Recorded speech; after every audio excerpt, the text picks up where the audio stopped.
Magandang araw mga koys, so marami na namang updates tayong pag-uusapan patungkol dito sa ating Gilas Pilipinas para sa nalalapit na Asian Games.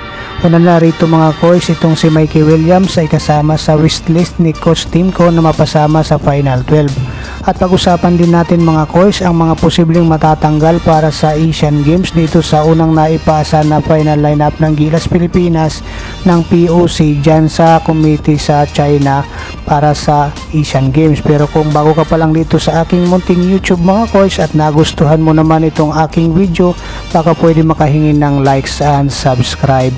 So ito nga mga koys, pag-usapan natin itong si Mikey Williams, ang TNT player kung saan ito nga ang pangunahing offensive prowess ng TNT sa PBA ay gustong-gustong makuha ni Coach Timko sa Asian Games. So ito ang tanong, bakit gusto nga makuha ni Coach Timko si Mikey Williams para sa Asian Games?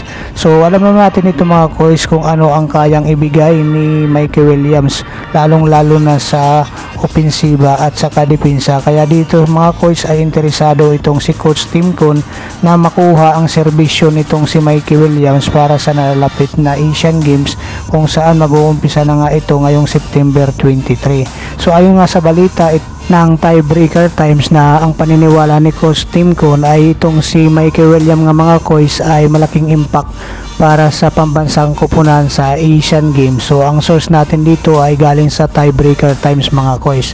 So dito naman tayo mga koys kay Brandon Ganuelas Roser kung saan ay hindi nga rin ito makakasama at matatanggal sa final lineup ng Gilas Pilipinas na isinumite ng POC sapagkat itong si Brandon Ganuelas Roser ayon dito sa at balita mga koys ay nagkaroon ng injury pagkatapos ang Southeast Asian Games sa Cambodia. So dito nga mga koys ay hindi nga siya makakalaro para sa national team at definitely out na nga siya dito mga koys. So ang report nito ay galing sa spin.ph. So dito sayang naman mga koys at wala itong si Brandon Roser para sa Asian Games. So sino naman ang posibleng papalit kay Brandon Ganuelas Roser? So ito ang tanong mga koys. So dito mga koys pumasok si Raymond Almasan at saka itong si Justin Baltasar mga koys. So comment down below mga koys. So okay ba itong dalawang player kapalit kay Brandon Ganuelas Roser?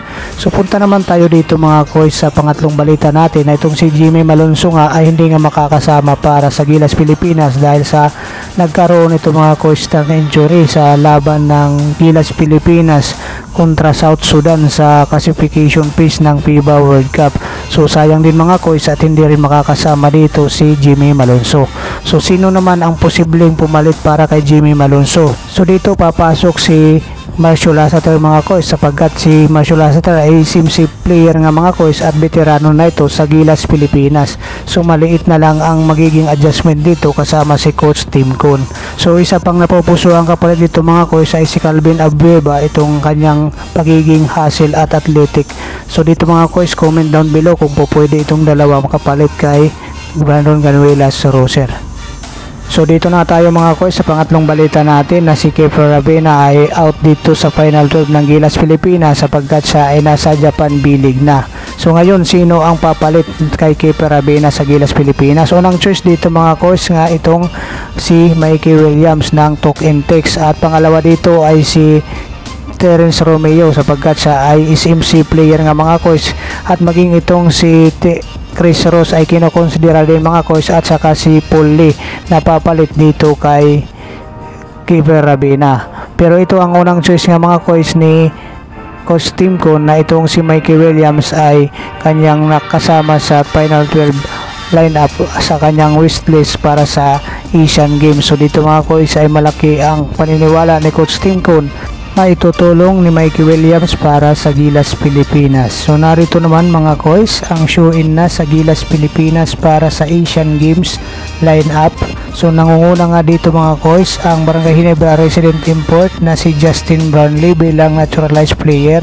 Kasama dito ang Barangay Ginebra point guard na si Scotty Thompson, ang sentro ng SMB na si John Mar Fajardo, ang forward ng Barangay Ginebra San Miguel na si Japet Aguilar, at isang guard ng SMB na si CJ Perez mga koys. Kasama din dito ang Meralco Worlds player na si Chris Newsome at saka si TNT player RR Pugoy mga koys, at itong si Calvin Optana para sa show-in na dito sa Gilas, Pilipinas. So maraming salamat mga koys. Kung nagustuhan nyo ang aking munting video, kindly like, share, and subscribe. God bless you all. Bye-bye.